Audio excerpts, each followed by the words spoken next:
It was supposed to be a night of elegance, not tension. The State Banquet at Buckingham Palace, 5th of October 2025, was shining with chandeliers and royal grace until one wrong seating plan turned calm into quiet chaos. The Amir of Qatar, already carrying political weight from his recent UN speech, looked isolated and insulted. Eyes shifted, silence grew. But just when the evening threatened to collapse, Catherine, Princess of Wales, made one simple, silent gesture. No speech, no grand display, just empathy, and in a single moment, she turned anger into peace. A glittering banquet hides an unexpected storm. It was 8 p.m., 5th of October 2025, when Buckingham Palace shimmered under 1,000 crystal lights. The grand hall was lined with gold plates, velvet curtains, and chandeliers that made everything look like a movie set. The Amir of Qatar, tall and reserved, stepped into the room beside his aides. Everyone smiled, but behind those smiles was tension. Politics had followed them into the palace. The Gaza conflict and the Amir's bold UN speech 2 days earlier had set the mood. At the long table of 40 guests, Catherine noticed something others didn't. The Amir's seat was placed 5 chairs away from King Charles. That small detail, meant to balance protocol, looked like a quiet insult. The Amir's jaw tightened. He spoke little and barely touched his glass. Around him, British officials whispered. Catherine's eyes scanned the room. She could feel a storm brewing under all that gold and music. "Why is he so distant?" whispered one aide. "Something's off," Catherine thought, her calm face hiding concern. She had learned to see emotions before words revealed them. Years of public life had taught her that even one wrong glance could shift a nation's tone. The tension wasn't just political, it was personal. The Amir looked not angry, but alone. Catherine leaned slightly toward Prince William, whispering, "Watch his hands. He's uncomfortable." William nodded. The princess's instinct was never wrong.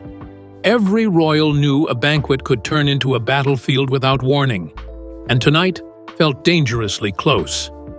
As dessert plates arrived, the hall glittered brighter, but Catherine's thoughts were elsewhere.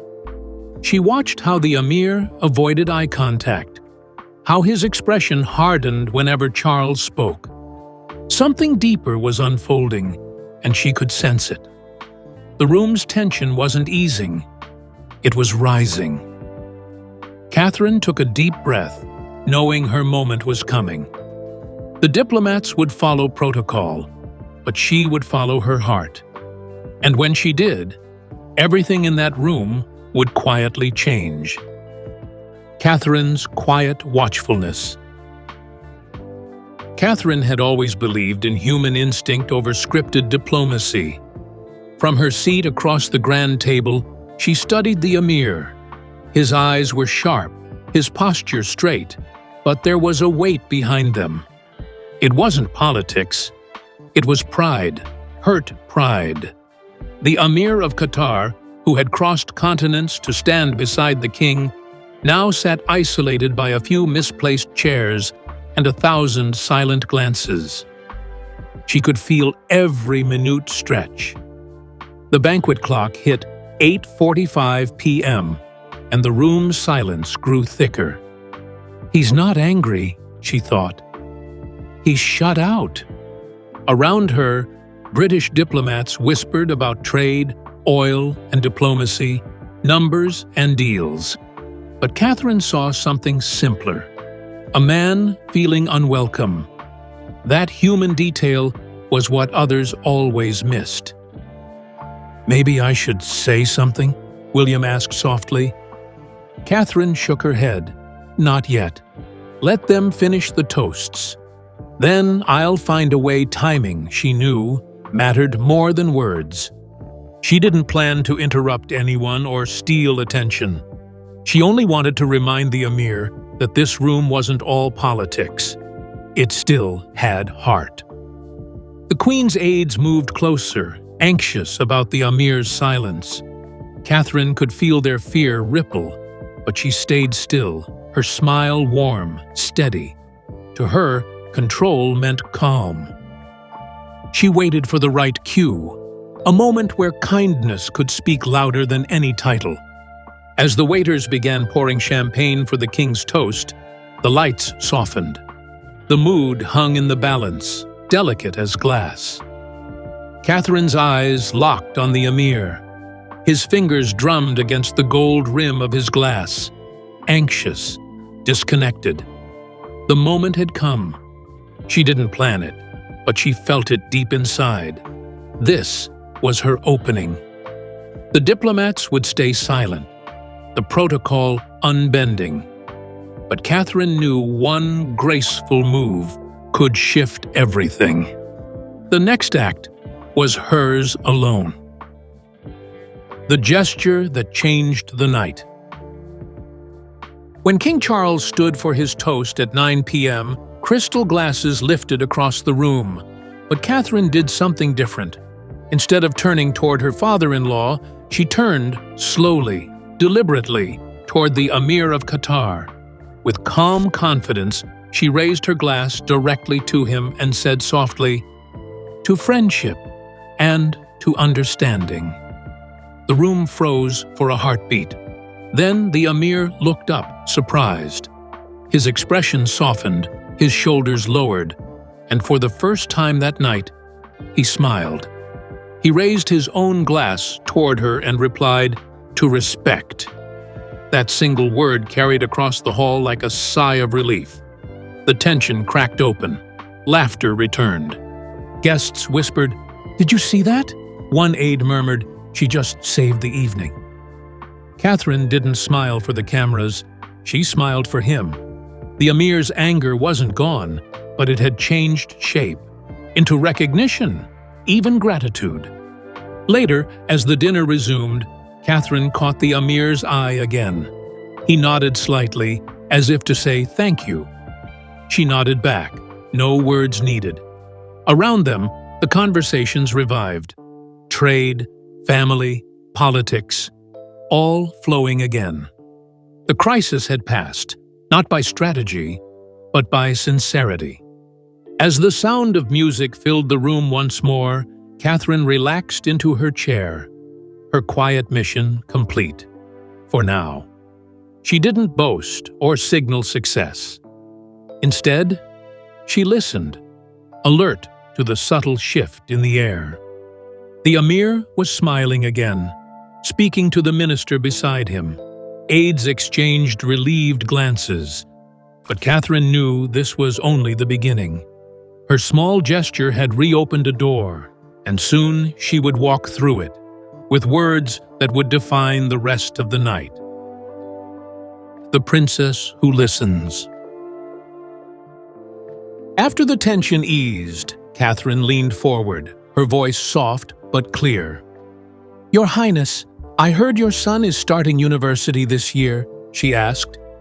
The Amir of Qatar, who had spoken little all night, turned toward her, surprised. "Yes, he's at Georgetown," he replied, his tone warming. For the first time in the evening, he smiled without restraint. The question wasn't political.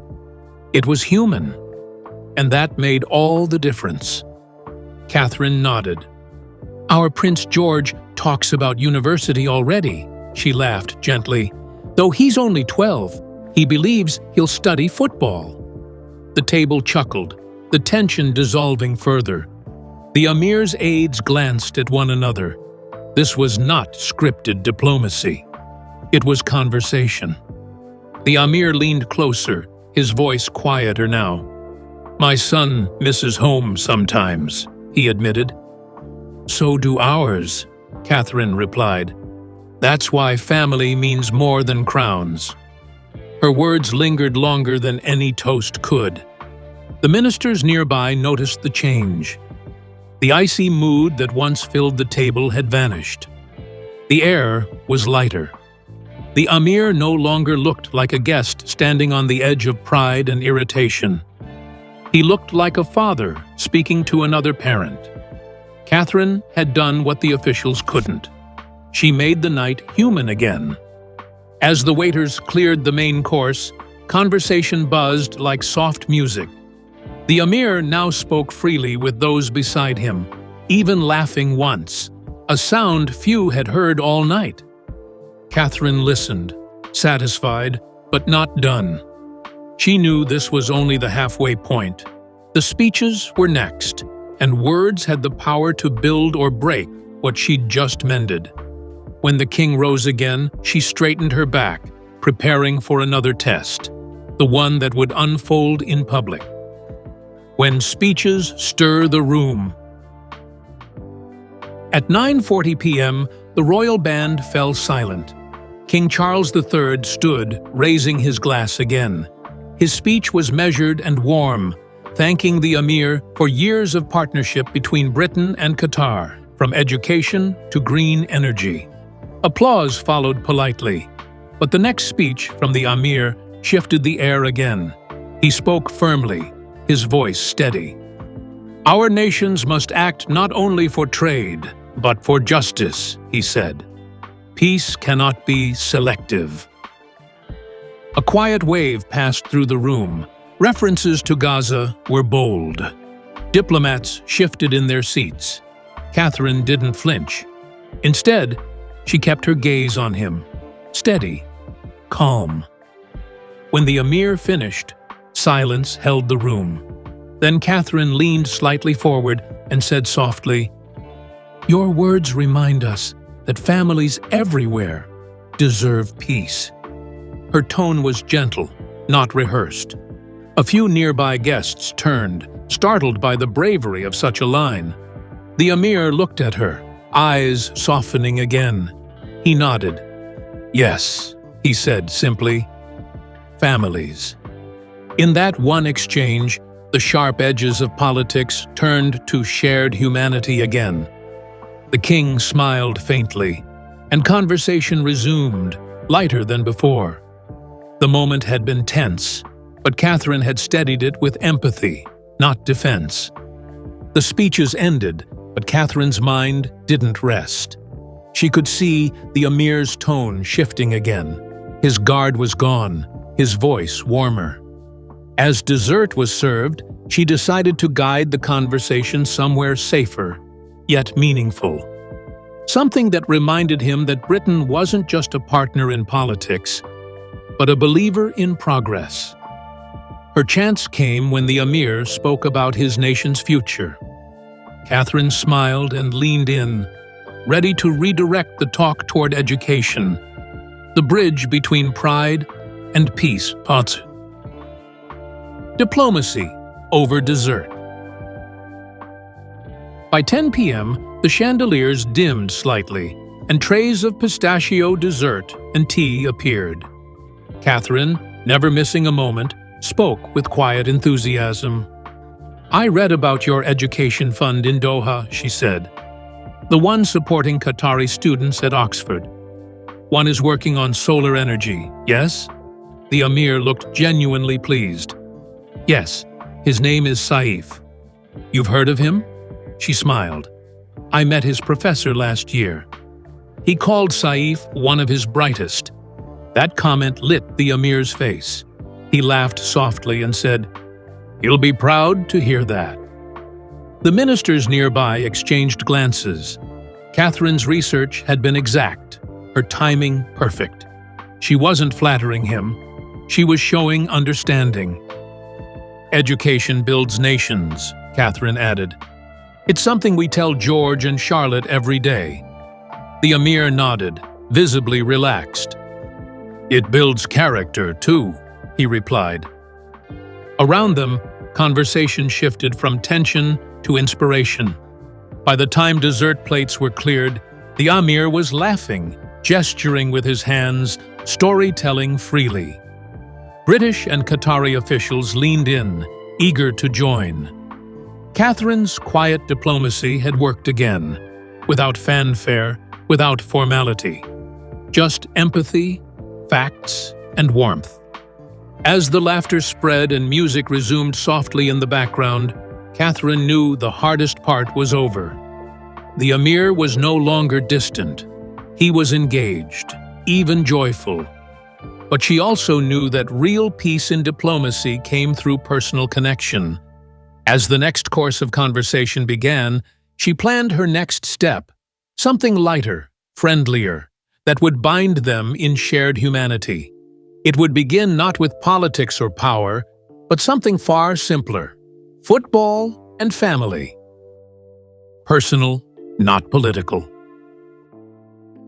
The clock neared 10:25 p.m. when Catherine leaned forward, eyes bright. "Your Highness," she said lightly, "Prince George is still talking about the FIFA 2022 final. He thinks England could win next time."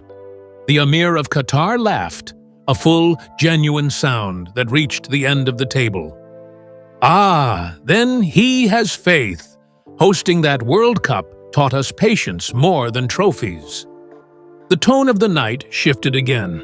Laughter replaced protocol. Catherine nodded. "He keeps cheering for Aston Villa, though William's loyalty to them may be the reason," she teased. The Amir grinned.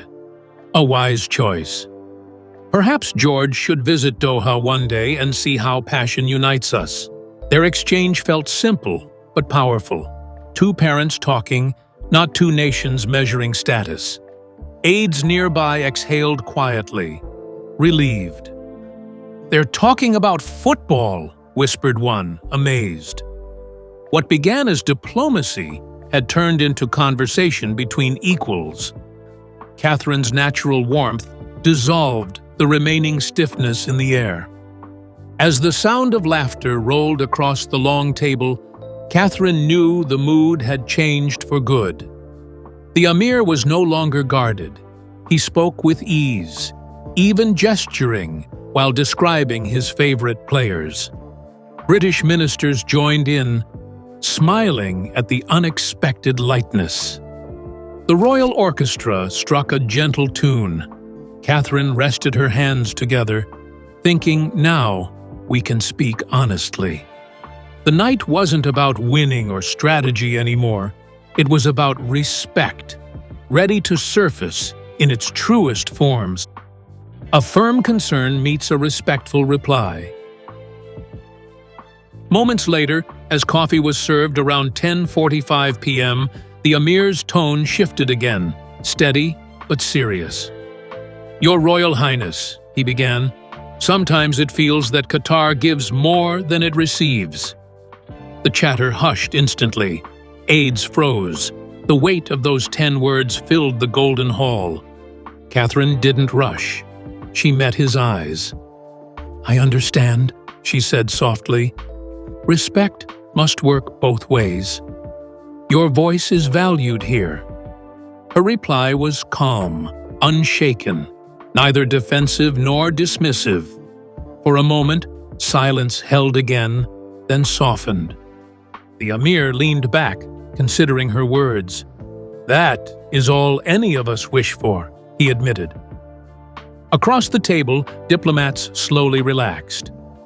Catherine's tone had drawn a line of honesty and dignity.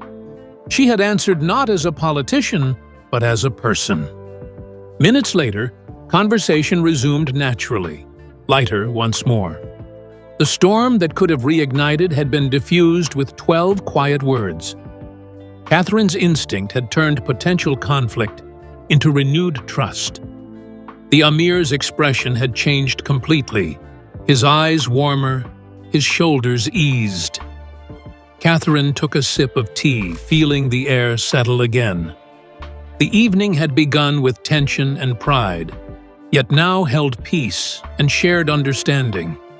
Around them, officials exchanged discreet smiles. The orchestra played softly, signaling the final hour of the banquet. As Catherine glanced at the king, he nodded ever so slightly. The worst was over. What remained now was gratitude, and a moment the world would soon see. The room transforms. When the formal speeches ended at 11:10 p.m., the Amir stood once more.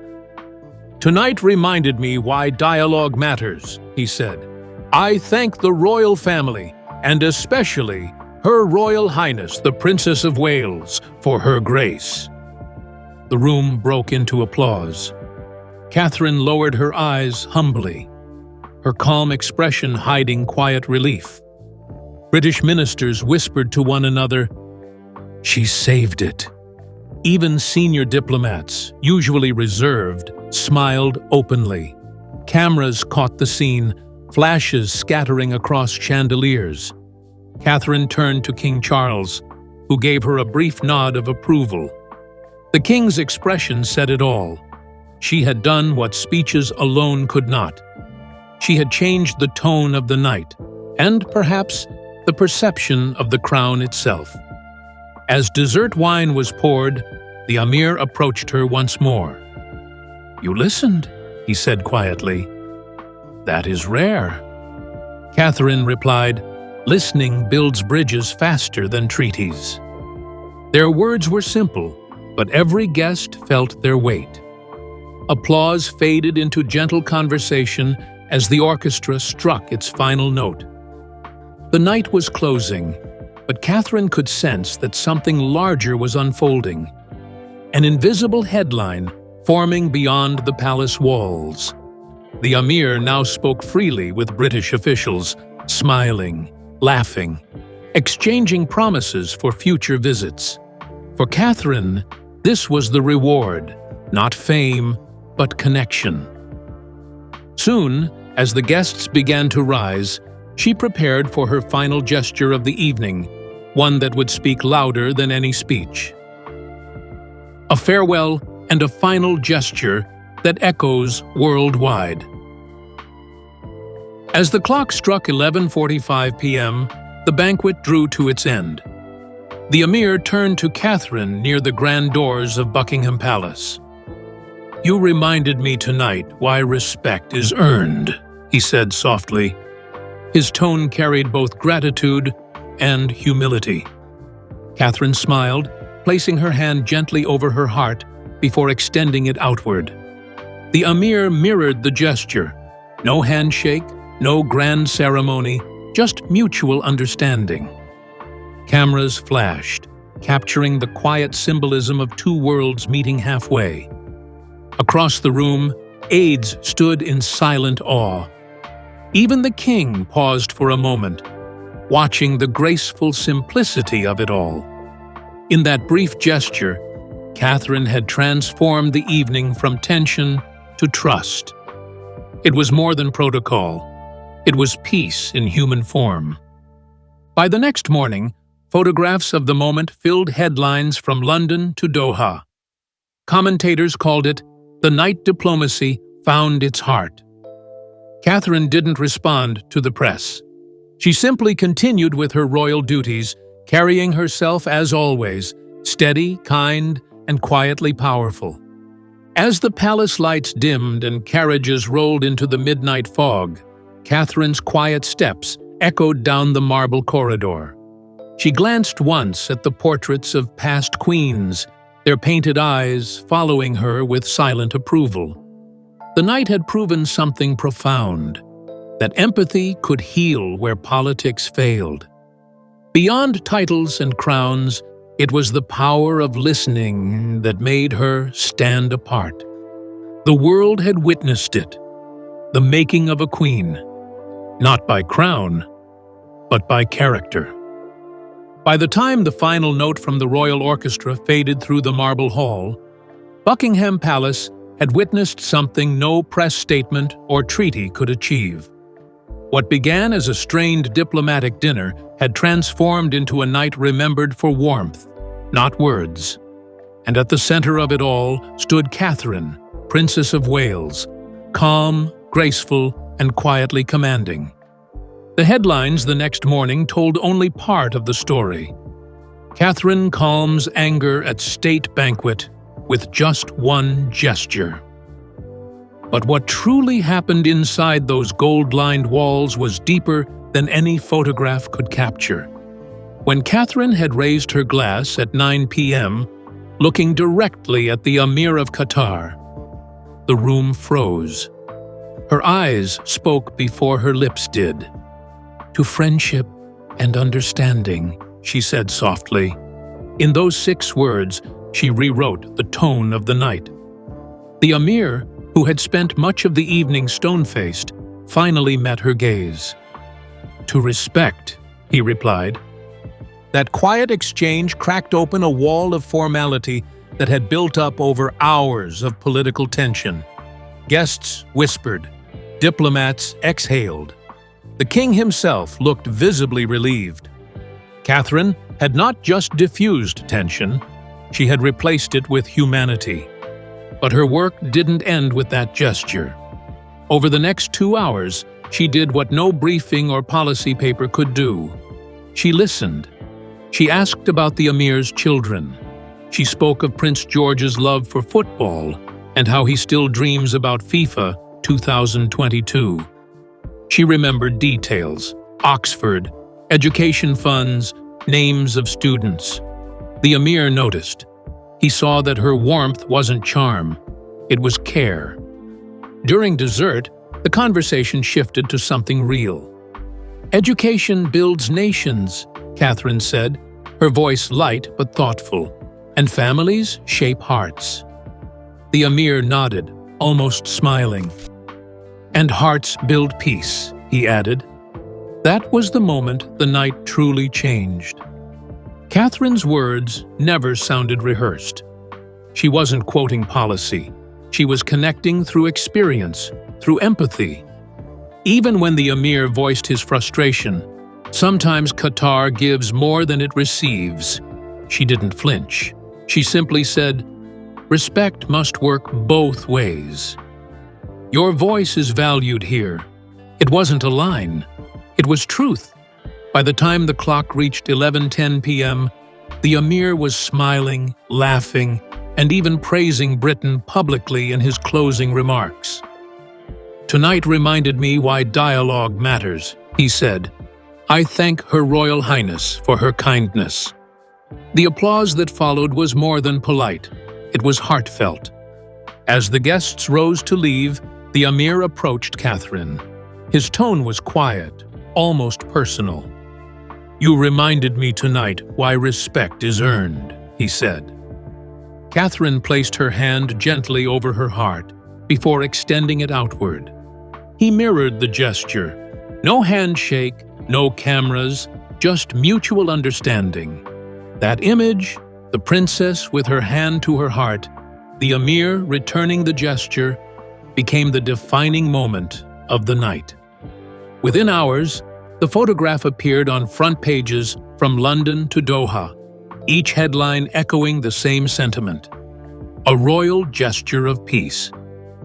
Yet what made Catherine's act extraordinary wasn't its symbolism, it was its sincerity.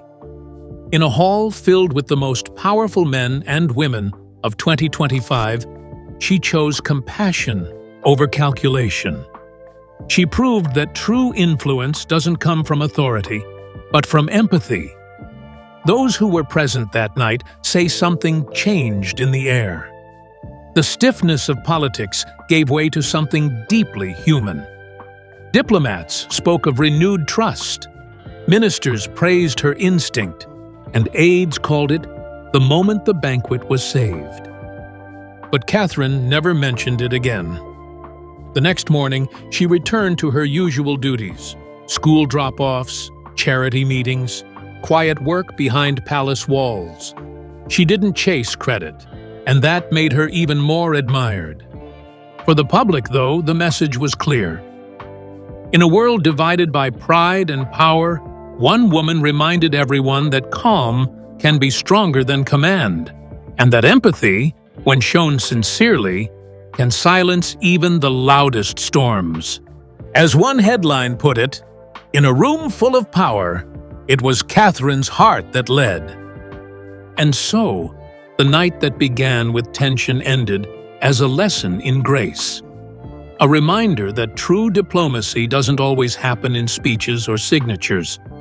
Sometimes it happens in silence, in sincerity, and in a single gesture that reminds the world what respect truly looks like.